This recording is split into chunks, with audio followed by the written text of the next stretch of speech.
অনেক মানুষ বলে যে আপন মানুষগুলোর কাছেই কষ্ট পায় মানুষ বেশি, দুঃখ পায় বেশি।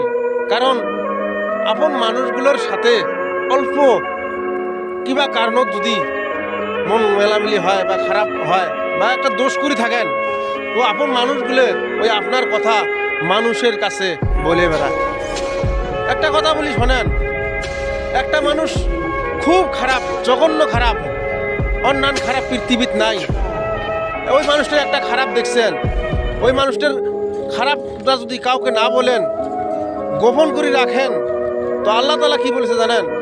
যে আমার কোনো বান্দার যদি কোনো বান্দার দোষ ত্রুটি ঢাকিয়া রাখে, কিয়ামতের দিন ওই বান্দার দোষ ত্রুটি আমি ঢাকিয়া রাখবো। গোপন গুণাগুলো মানুষের সাথে প্রকাশ করে দিব না, ঢাকিয়া রাখবো।